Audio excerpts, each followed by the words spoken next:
ਅਗਲੀ ਗੱਲ ਕਰੀਏ ਉਹੀ ਜਿਹੜੀ ਆਪਾਂ ਕੱਲ ਵੀ ਗੱਲ ਕਰ ਰਹੇ ਸੀ ਸ਼ੱਕ ਦੀ, ਅਮਨ ਅਰੋੜਾ ਦੇ ਮਾਮਲੇ ਦੇ ਵਿੱਚ ਵੀ ਤੇ ਹੋਰ ਆਮ ਆਦਮੀ ਪਾਰਟੀ ਦੇ ਅੰਦਰੂਨੀ ਮਾਮਲਿਆਂ ਦੇ ਵਿੱਚ ਵੀ ਇੱਕ ਦੂਜੇ ਨੂੰ ਸ਼ੱਕ ਦੀ ਨਿਗਾਹ ਨਾਲ ਹੀ ਦੇਖਦੇ ਆ ਸਾਰੇ।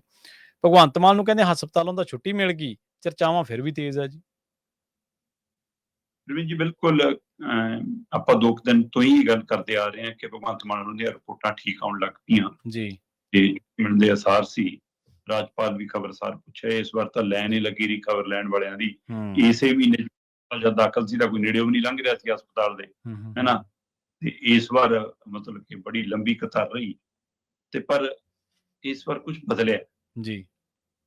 ਇੱਕ ਤਾਂ ਭਗਵੰਤ ਮਾਨ ਦੇ ਸ਼ੁਰੂਆਤੀ ਦੌਰ ਦੇ ਵਿੱਚ ਜਿਹੜੇ ਉਹਨਾਂ ਦੇ ਨਾਲ ਰਹੇ ਸਾਥੀ ਨੇ, ਚਾਹੇ ਉਹ ਮੀਡੀਆ ਕਰਮੀ ਸਾਡੇ ਸਾਥੀ ਹੋਣ, ਪੁਰਾਣੇ ਉਹਨਾਂ ਦੇ ਕਲਾਸ ਫੈਲੋ ਹੋਣ, ਚਾਹੇ ਉਹਨਾਂ ਦੀ ਧਰਮ ਪਤਨੀ ਨਾਲ ਉਹਨਾਂ ਦਾ ਦੌਰੇ ਵਗੈਰਾ ਫੇਰੀ ਵਗੈਰਾ ਤੈਅ ਕਰਨ ਦਾ ਕੰਮ ਕਰ ਦੇਖਣ ਵਾਲੇ ਉਹਨਾਂ ਦੇ ਨਜ਼ਦੀਕੀ ਹੋਣ, ਸੋ ਉਹ ਸਾਰੇ ਲਗਭਗ ਵਾਪਸੀ ਹੁੰਦੀ ਦਿਖੀ ਹੈ ਜੀ ਉਹਨਾਂ ਦੀ ਇਹਨਾਂ ਬਿਮਾਰੀ ਦੇ ਦਿਨਾਂ 'ਚ।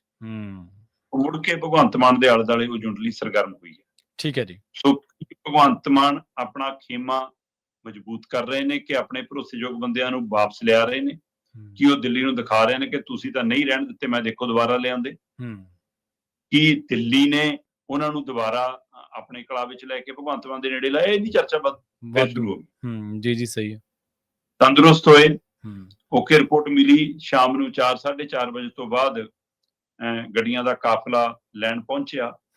ਧਰਮ ਪਤਨੀ ਪਿਛਲੀ ਸੀਟ ਤੇ ਸੀ, ਆਪ ਭਗਵੰਤ ਮਾਨ ਜੀ ਮੁਰਲੀ ਸੀਟ ਤੇ ਬੈਠਣ ਤੋਂ ਪਹਿਲਾਂ ਉਵੇਂ ਹੀ ਉਹ ਜਿਹਦੇ ਪਰ ਪੈਰ ਜਾ ਰੱਖ ਕੇ ਅੰਦਰ ਬਹਿੰਦੇ ਉਹਦੇ ਉੱਤੇ ਪੈਰ ਜਾ ਰੱਖ ਕੇ ਖਿੜਕੀ ਦੇ ਉੱਤੇ ਕੂਣੀ ਜੀ ਰੱਖ ਕੇ ਬਾਹਰ ਖੜੇ ਹੋ ਕੇ ਹੱਥ ਹਿਲਾਇਆ, ਮਤਲਬ ਮੈਨੂੰ ਨਹੀਂ ਪਤਾ ਅੰਦਰ ਕਿਹੜਾ ਕਿਲਾ ਜਿੱਤ ਕੇ ਆਏ ਨੇ ਹਸਪਤਾਲ ਚੋਂ ਹੀ, ਹੈ ਨਾ। ਤੇ ਉਹ ਰੈਲੀ ਜੇ ਮੰਗ ਹੱਥ ਹਿਲਾ ਕੇ, ਠੀਕ ਹੈ, ਬਾਅਦ ਚੋਂ ਮੀਡੀਆ ਕਰਮੀਆਂ ਨੂੰ ਹਸਪਤਾਲ ਵਾਲਿਆਂ ਨੂੰ ਹੱਥ ਜੋੜ ਕੇ ਫਤਿਹ ਬੁਲਾਉਂਦੇ, ਗੱਡੀ ਦੇ ਵਿੱਚੋਂ ਹੀ ਧੰਨਵਾਦ ਪ੍ਰਤੀਕ ਉਹਨਾਂ ਦਾ ਨਜ਼ਰ ਆਇਆ, ਉਹ ਚੰਗਾ ਜੈਸਚਰ ਸੀਗਾ।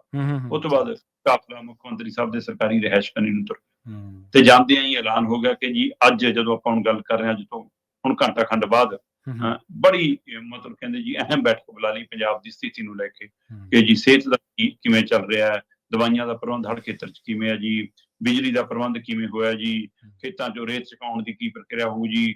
ਸਾਰੇ ਡੀਸੀਆਂ ਨੂੰ ਆਨਲਾਈਨ ਬਿਠਾ ਲਿਆ ਜੀ ਤੇ ਸਾਰੇ ਚੰਡੀਗੜ੍ਹ ਬੈਠੇ ਅਧਿਕਾਰੀਆਂ ਨੂੰ ਘਰੇ ਬੁਲਾ ਲਿਆ ਜੀ ਤੇ ਅੱਜ ਬੜੀ ਹਗਾਮੀ ਬੈਠਕ ਹੈ ਜੀ, ਕਹਿੰਦੇ ਬਹੁਤ ਫਿਕਰ। ਠੀਕ ਹੈ। ਪਰ ਦੂਏ ਪਾਸੇ ਮਨੀਸ਼ ਸਿਸੋਦੀਆ ਤੇ ਸਤਿੰਦਰ ਜੈਨ ਤਾਂ ਕਹਿੰਦੇ ਆਮ ਆਦਮੀ ਪਾਰਟੀ ਦੇ ਐਮਐਲਏ ਨੂੰ ਇਹਨਾਂ ਦੀਆਂ ਕੋਠੀਆਂ 'ਚ ਬੈਠ ਕੇ 39 ਸੈਕਟਰੀਆਂ 'ਚ ਕਲਰ ਬੁਲਾ ਕੇ ਪੁੱਛਿਆ ਜਾਂਦੇ ਕਿਹਦੇ ਕਰਨੀ ਹੈ। ਸਹੀ ਹੈ, ਬਿਲਕੁਲ। ਚਰਚਾ ਆਮ ਆਦਮੀ ਪਾਰਟੀ 'ਚ ਵੀ ਸਾਨੂੰ ਦੱਸ ਰਹੇ ਨੇ ਬੰਦੇ ਤੁਹਾਡੇ ਜਿਹੜੇ ਜਾ ਕੇ ਆ ਰਹੇ ਨੇ, ਉਹਨਾਂ ਤੋਂ ਹੀ ਪਤਾ ਲੱਗ ਰਿਹਾ। ਜੀ ਜੀ ਸਹੀ ਹੈ। ਪਹਿਲਾਂ ਤਾਂ ਇਹ ਪੁੱਛਦੇ ਨੇ ਕਿਹਦੇ ਕੰਨੀ ਆ, ਸਾਡੇ ਕੰਨੀ ਕਿੱਦੇ ਪੰਜਾਬ ਵਾਲਿਆਂ ਕੰਨੀ। ਜੀ ਸਹੀ ਤੇ ਕਿ ਹੋਰ ਕਿਹੜਾ ਕਿਹੜਾ ਕਿੱਧਰ ਹੈ। ਤੇ ਇਹਦਾ ਮਤਲਬ ਆਮ ਆਦਮੀ ਪਾਰਟੀ ਦੀ ਸਰਕਾਰ ਦੇ ਅੰਦਰ ਕਈ ਵਿਰੋਧੀ ਧਿਰ, ਕਈ ਖੇਮੇ ਆ ਜੀ। ਜਦੋਂ ਕਿਸੇ ਨੂੰ ਆਪਣੀ ਟਿਕਟ ਲੈਣ ਦਾ, ਅਗਲੀ ਵਾਰ ਦੀ ਟਿਕਟ ਪੱਕੀ ਕਰਨ ਦਾ, ਇਸ ਵਾਰ ਦੀ ਕੁਰਸੀ ਬਚਾਉਣ ਦਾ, ਹੈ ਨਾ, ਸੱਤਾ ਦੇ ਵਿੱਚ ਕਾਬਜ ਰਹਿਣ ਦਾ, ਆਪਣਾ ਕੰਟਰੋਲ ਰੱਖਣ ਦਾ, ਜੇ ਇਹੀ ਫਿਕਰ ਹੋਊਗਾ ਫਿਰ ਤੁਹਾਨੂੰ ਪੰਜਾਬ ਦੇ ਮੁੱਦੇ, ਪੰਜਾਬ ਦੇ ਏਜੰਡੇ ਕਿੱਥੇ ਜਿੱਤੇ ਆਉਣਗੇ ਭਾਈ। ਸਹੀ ਹੈ, ਬਿਲਕੁਲ। ਮੁੱਖ ਮੰਤਰੀ ਸਾਹਿਬ ਤੁਸੀਂ ਤਾਂ ਤੰਦਰੁਸਤ ਹੋ ਕੇ ਚੱਲ ਗਏ, ਤੁਹਾਡੀ ਤਾਂ ਸਰਕਾਰ ਵੀ ਬਿਮਾਰ ਹੈ ਤੇ ਪੰਜਾਬ ਨੂੰ ਵੀ ਤਾਪ ਚੜਿਆ ਜੀ, ਪਰ ਤੁਸੀਂ ਉਹਦੇ ਦਵਾਦਾਰੂ ਨਹੀਂ ਕਰ ਪਾ ਰਹੇ। ਤੁਸੀਂ ਤਾਂ ਆਪਣੇ ਹੀ ਉਹ ਜਿਹੜਾ ਔੜ ਫੌੜ ਕਹਿੰਦੇ ਹੁੰਦੇ ਨਾ ਕਿ ਹਾਂ ਬੰਦਾ ਮਤਲਬ ਲੱਗਿਆ ਕਿਸੇ ਟੂਣੇ ਟੱਕਣੇ 'ਚ, ਉਹਨਾਂ ਕੰਮ। ਇਹਨਾਂ ਨੂੰ ਨਾ ਅਸਲ ਦੇ ਵਿੱਚ ਕਹਿਣ ਵਾਲਾ ਵੀ ਜ਼ੋਰ ਲਾ ਕੇ ਕੁਰਸੀਆਂ ਨੂੰ ਹੱਥ ਪਾ ਲਓ, ਕਿਤੇ ਛੁੱਟ ਨਾ ਜਾਣ। ਇਹ ਜਿੱਦੇ ਛੁੱਟਣ ਦੇਂਗਾ ਨਾ ਉਹਦੇ ਤੁਹਾਡੇ ਤੋਂ ਫੜੀਆਂ ਨਹੀਂ ਜਾਣਗੀਆਂ। ਉਹਨਾਂ ਚਿਰ ਹੀ ਹੈ ਚਿਰ ਜੀ। ਦੁੱਖ ਇਸੇ ਗੱਲ ਦਾ ਕਿ ਵਿਰੋਧੀ ਧਿਰਾਂ ਦੇ ਤਿਲਾਂ 'ਚ ਤੇਲ ਨਹੀਂ ਹੈ। ਦੁੱਖ ਇਸੇ ਗੱਲ ਦਾ ਹੈ ਕਿ ਕੋਈ ਧਿਰ ਪੰਜਾਬ ਦੀ ਹਾਣ ਦੀ ਹੋ ਕੇ ਕੰਮੇ ਨਹੀਂ ਕਰ ਰਹੀ। ਸਹੀ ਗੱਲ ਹੈ, ਬਿਲਕੁਲ। ਜਦੋਂ ਕਿਸੇ ਥੋੜੀ ਜਿਹੀ ਆਸ ਦੀ ਜਾਗਦੀ ਹੈ, ਜਦੇ ਉਹਦਾ ਪਲੰਦਾ ਖੁੱਲ ਜਾਂਦਾ ਕਿ ਇਹਦੀਆਂ ਤਾਰਾਂ ਕਿੱਥੋਂ ਜੁੜੀਆਂ ਹੋਈਆਂ। ਸਹੀ ਸਹੀ ਬਿਲਕੁਲ ਸਹੀ। ਕਰੀਏ ਪੰਜਾਬ ਆਪਣੀ ਇਬਾਰਤ ਆਪ ਲਿਖਣ ਦਾ ਦਮ ਰੱਖਦਾ ਹੈ, ਪਰ ਸਾਡੇ ਕੋਲ ਸੱਚੀ ਤੇ ਸੱਚੀ ਸੁੱਚੀ ਇਮਾਨਦਾਰ ਲੀਡਰਸ਼ਿਪ ਤਾਂ ਹੋਵੇ।